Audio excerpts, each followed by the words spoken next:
கற்பனாகனே பார்ப்பதென்றால் தொட்டாங்குச்சிலே அதாவது சுடு மணலை அள்ளி போட்டு அதில் எச்ச துப்பி அதை காய்வதற்குள் அரமனை வந்துவிட வேண்டும். அப்படி வர தவறினால் அதாவது வாகன பணத்தை வட்டி முதலாக செலுத்த வேண்டும். அப்படி என்று கட்டளையிட்டிருக்கிறார்கள். அந்த எச்சி காய்வதற்குள் மகனை பார்த்து விட்டு வர வேண்டும். இப்ப கானகன் சென்று கண்மணியாகப்பட்ட லோகிதாசனை காண வேண்டும். ஒரு மகனும் எங்க செத்து கிடக்கிறானோ நான் பாரி கொடுத்துட்டேனே.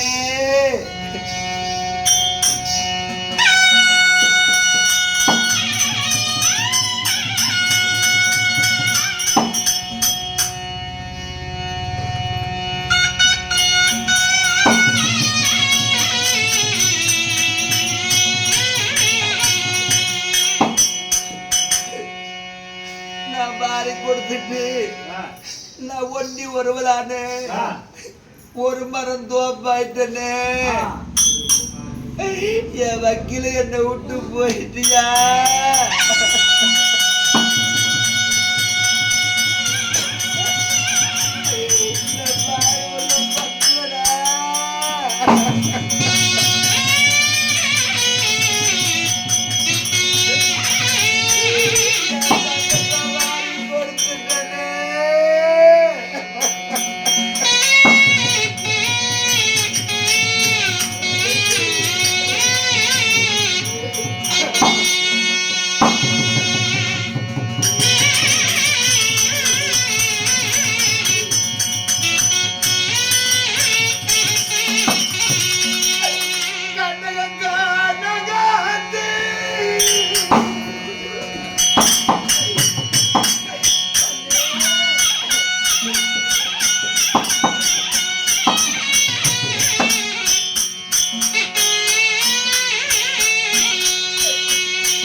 உன்னை பெத்த தாய் வந்துக்கிறா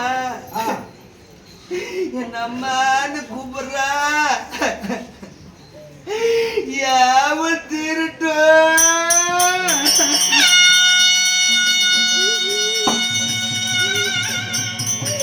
என் அம்மான்னு கூப்பிடுறா.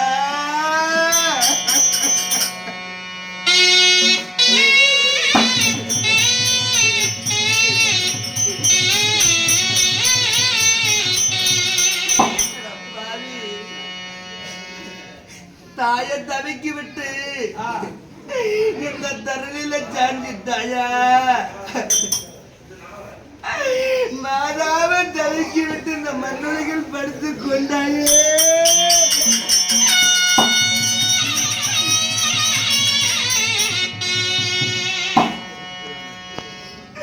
கண்ணே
என் வைரத்தை வாரி கொடுத்துட்டனா உனக்கு கண்ணு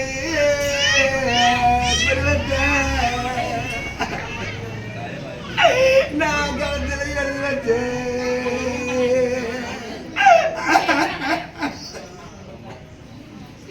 நான் கடவுளுக்கும் நடமல்ல நான் கண்டு கலக்கிறேன்டா நான் கலக்கிருந்து வாடா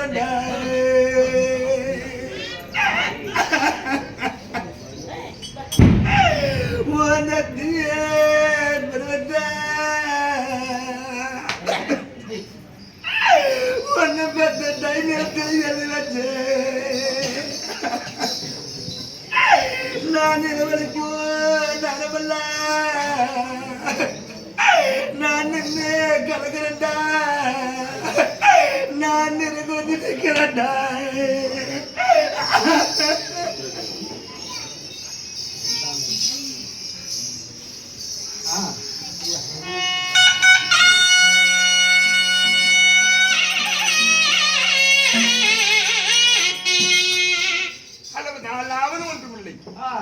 கலந்து கொண்டிருந்தால் நான் அடிமை வேலைக்கு போக வேண்டும்.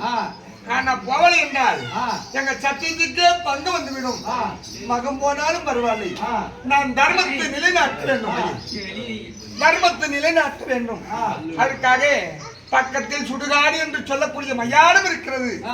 இந்த மையானத்துக்கு எடுத்து சென்று மகனை தகனம் செய்துவிட்டு நான் அடிமை வேலைக்கு போக வேண்டும். மகனை தகனம் சுடுகாடு எடுத்து செல்வோம்.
அர்த்தராத்திரி சாமத்திலே குணங்களை எடுத்து வந்து மர்மமாக இருக்கின்றார். யாரு யாரு? பொறுமையா பொறுமை. ஜெகஜால கள்ளி.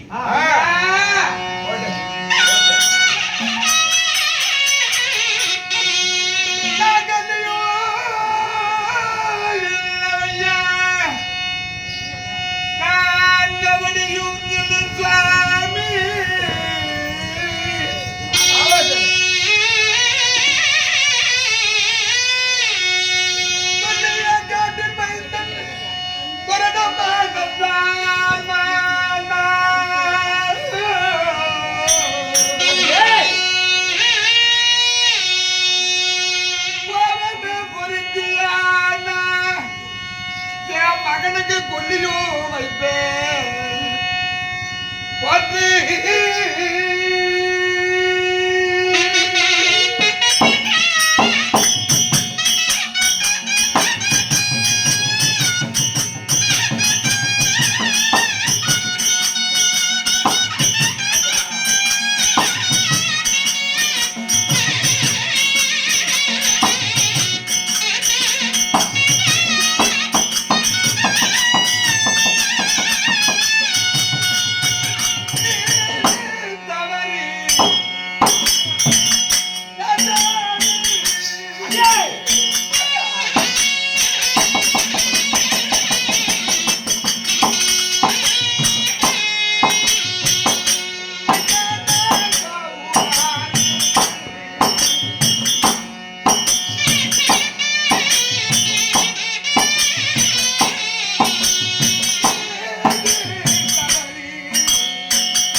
இல்லை, நான் கபடியும் இல்லை. துள்ளியே காட்டில் மைந்தன் புரதமா நங்கால் வந்தான். கோபமே பொருத்தியான என் மகனுக்கு நான் கொல்லி வைக்கிறேன். நீதி தவறி பாடு என்றும் கோடி என்றும் அவமரியாத வார்த்தை என்னிடத்தில் பேச வேண்டாம். நான் உயர்ந்த குலத்தை சேர்ந்தவன். அதனாலே என்ன ஈசனுக்கு உகந்தபடி பேசலாம உன் இஷ்டப்படி கோபம் பொறுத்துக் கொள்ளுங்கள். மாயான காவலனை தெரியாமல் பிணங்களை எரித்தார். மரியாதை குறைவாக தான் பேசுவார். காவலனை அறியாமல் பிணங்களை எரிப்பது மாதிரி குற்றம். மயானத்தை எரிக்கும் போது தடை செய்கிறாய். மயான என்பது இந்த சுடுகாடு அனைவற்று பேருக்கும் பொதுவானதானே. காவலனுக்கு சேர வேண்டியதை கொடுத்து விட்டு பிறகுதான் பிணங்களை எரிக்க முடியும். அப்படி பிணத்தை எரிப்பது என்றால் உன்னுடைய அனுமதியோடு தான் எரிக்க வேண்டும். ஆமா, அதை கொடுக்க வேண்டியது கொடுத்தெடுத்து தான் எரிக்க வேண்டும். உண்மை. அப்படி என்றால் இந்த பிணத்தை எரிப்பது என்றால் என்ன கொடுக்க வேண்டும்? மொளகுண்டு முக்காவன வாக்கரிசி வெட்டுகள் வெட்டி கொடுத்தால் மட்டுமே இந்த மயானத்தலை பிணங்களை எரிக்க முடியும். இல்லை என்றால் எரிக்க முடியாது.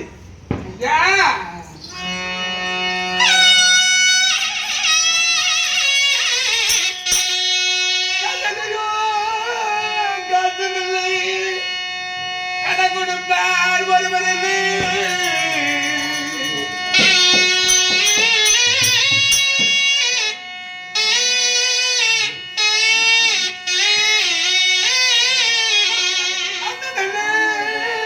தம்பி அது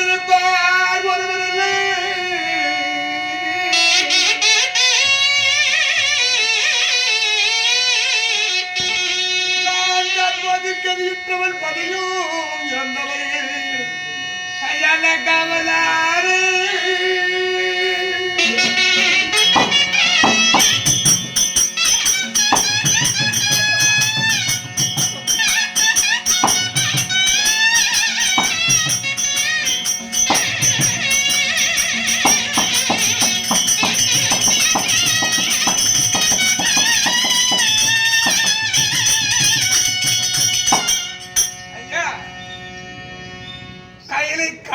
கிடையாது.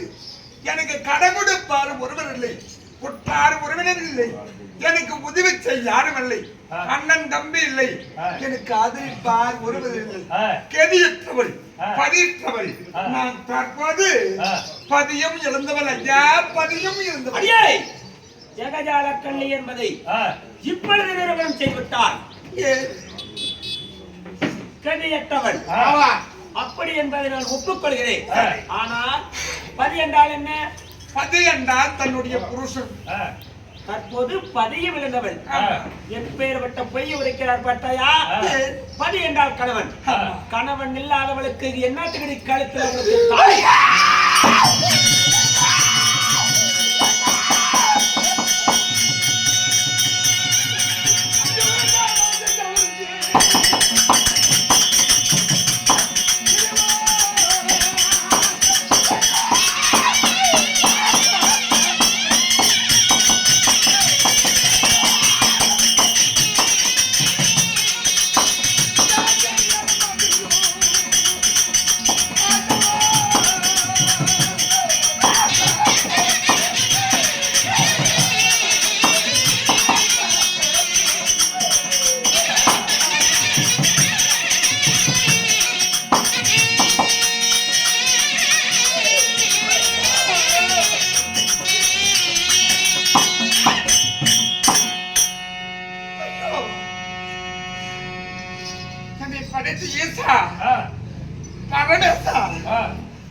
கிரிவாசா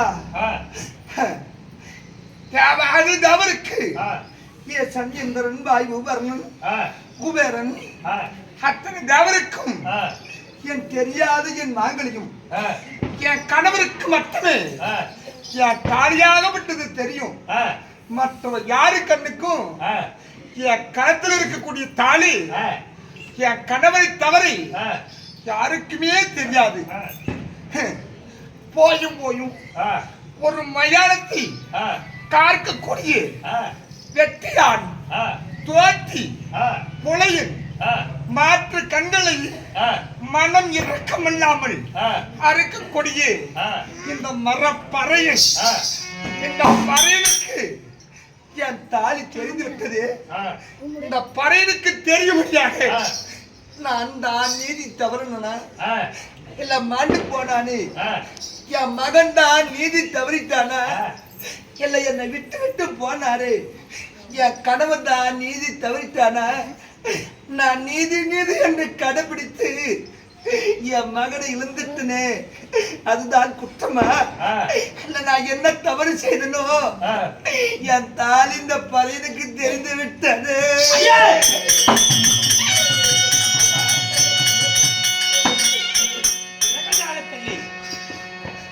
பார்த்து வெட்டியா தோட்டி மனம் இறக்கமில்லாத மாற்றுத்தன்களை இருக்கக்கூடிய மரப்பறையன் என்கிறார். அடியே என்னை பார்த்தா வெட்டியான் தோட்டி பறையன் என்கிறார். அடியே ஜெகஜால கள்ளி, நான் யார்? நான் எப்பேற்பட்டவன் தெரியுமா?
என்னிடத்திலே பிணங்களை எரிக்கிறதுனால் என்னை வெட்டியான் தோட்டி பறை என்கிறார். நான் ஆதையிலும் பறையன் இல்ல, சாதையிலும் பறையன் இல்ல. என் தலை விதிவாசத்தினால் சுடுகள் பிடித்து மயானம் காத்து பிணங்களை எரிக்க விதியாகிவிட்டது. அது போனால் போகட்டும், தேவாதி தேவருக்கு தெரியாத மாங்கல்யம் இந்த மயானம் காக்கக்கூடிய புலையனுக்கு தெரிந்து விட்டது என்கிறாயே. அந்த தாலிக்கு சொந்தக்காரன் தான் யார்? பெயர் தான் என்ன? ஐயா, என்னுடைய பெயரோ சிவச்சந்திரமதி. ஐயா, சிவச்சந்திரமதி. எத்தனையோ சிவச்சந்திரமதி இருந்து விடலாம். சரி, அந்த தாலிக்கு சொந்தக்காரன் யார்? கற்பில் திறந்த மங்கை காலம் முழுவதும் வாழ்ந்தாலும் கணவர் பேரை சொல்வதற்கு தயக்கம் அடைவார்கள். நான் கற்பில் திறந்த மங்கை, என் உடலிலேயே உயிர் உள்ளவரை நான் என்னைக்கு என் புருஷன் பேரை நான் சொல்வதில்லை. மறைமுகமாக சொன்னாலும் தெரிந்து கொள்ளும் அளவுக்கு வேதங்களும் ஞானங்களும் தெரிந்தவன் தான். நானும் நாடாளக்கூடிய அரசன் தான். மறைபொருளாக சொன்னார், தெல்ல தெளிவாக ஒரு தெரிந்து கொள்கிறார். இயற்கையில் ஒரு பெயர் என்றால் அதுக்கு செயற்கையிலும் ஒரு பெயர் இருக்கும். நான் செயற்கையில் இருக்கக்கூடிய பெயரை சொல்கிறேன், நன்றாக கவனித்துக்கொள். அதாவது முதல் 5 சிறுவயது அறியா பருவத்திலே ஒரு பாலகனை கொன்று பாடச்சாலை சேர்த்தினார். ஆசிரியர் என்று சொல்லக்கூடிய பாதியார் மாணவர்களுக்கு முதல் எழுத்து என்னவென்று உச்சரிப்பார்கள்? அது என்ற அச்சரத்தை போதுவா இரவிலே வெளிச்சம் தருகிறாரு. அவருடைய பெயர் என்ன? சந்திரன். ஐயா, இது இரண்டையும் ஒன்றாக சேர்த்துக் கொள்ளுங்கள். ஹரிச்சந்திரன். அவர் தாயின் கணவராகும். அப்படி என்றால் இங்கே கானகத்திற்கு எடுத்து வந்த இந்த குழந்தை என் மகனாகப்பட்ட லோகிதாஸ். ஐயா, லோகிதாஸ்.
கூடிய மன்னன் சுடுகாடு ஆண்டு கொண்டிருக்கிறாய்.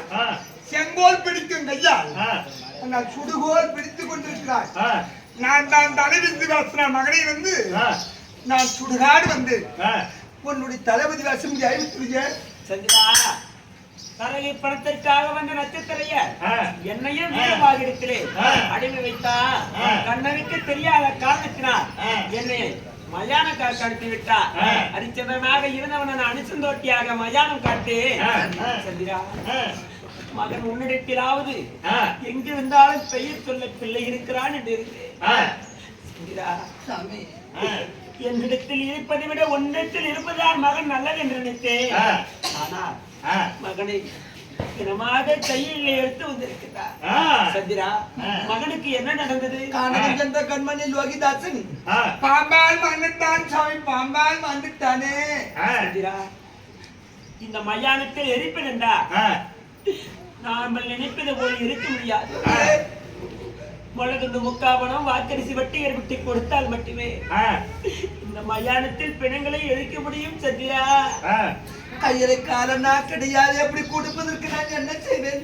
சந்திரா, வாக்கரிசி வட்டிகர் வட்டி அங்கத்தை வளர்த்துவதற்காக மகன் போன பிறகு இந்த அங்கத்தை வளர்த்தி நான் என்ன பயனடைய போகின்றேன்? முளகுண்டு முக்காவனம் என் எஜமான வீரபாகுக்கு கொடுத்தே ஆக வேண்டும். கடனோடு கடன் கால் கடன் காலகண்ட ஈரிடத்திலே வாங்கி வா எப்படியாவது கட்டி விடலாம். இல்லை என்ன சத்தியத்துக்கு பங்கு வந்து விடுமா? இத்தனை நாள் கட்டி காட்ட தர்மி நீதி எல்லாம் நின்றோடு போய்விடும். நீதியில் நினைத்து வேண்டும் என்றால் கடனோட கடன் கால் கடன் காலகண்ட ஈரிடத்திலே வாங்கி வா. அப்படியாக கேட்டு வருகிறேன். ஐயா மகனை சுடுகாட்டில் எரிப்பதென்றால் முக்கா பணம் கொடுத்துண்டு வேண்டுமா? கடனால கடனாக கால் கடன் கொடுங்கள். போச்சு. நான் கட்டி விடுகிறேன் ஐயா, கட்டி விடுகிறேன். ஏண்டி ஏற்கனவே கொடுத்த காசுக்கு முதல்ல வரல அசுகம் வரல. இதுக்கு மேலே நான் கடை கொடுத்தனா கல்வி காட்டுக்கு தாண்டி நான் போகணும். அதனால என்கிட்ட காசுலாம் இல்ல. பாரு பக்கத்துல காசி நகர் இருக்குது, அங்க போய் எப்படியாவது பிச்சை கிச்சை எடுத்து உன் பையனை அடக்கம் பண்ணு.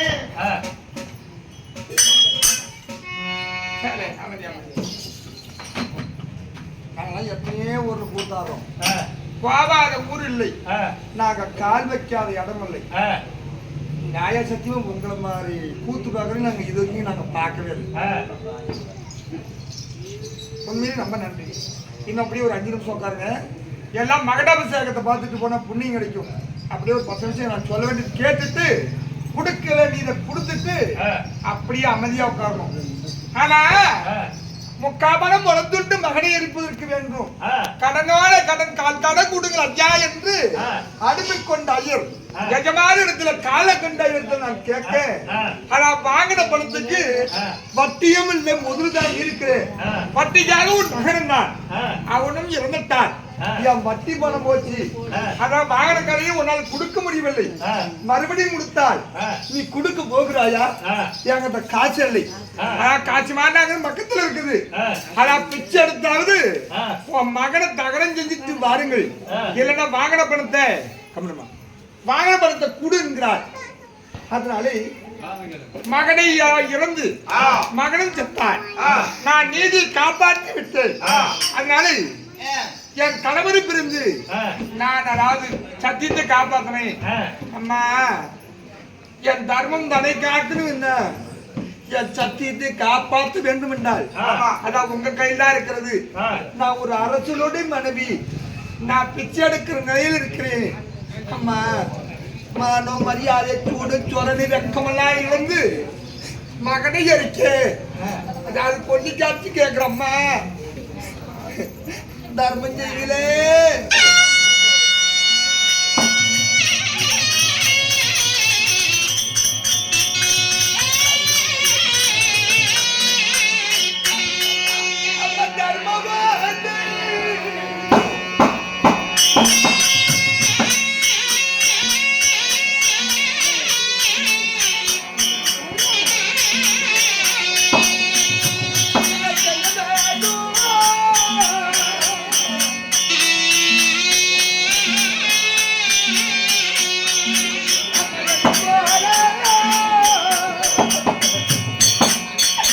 Father!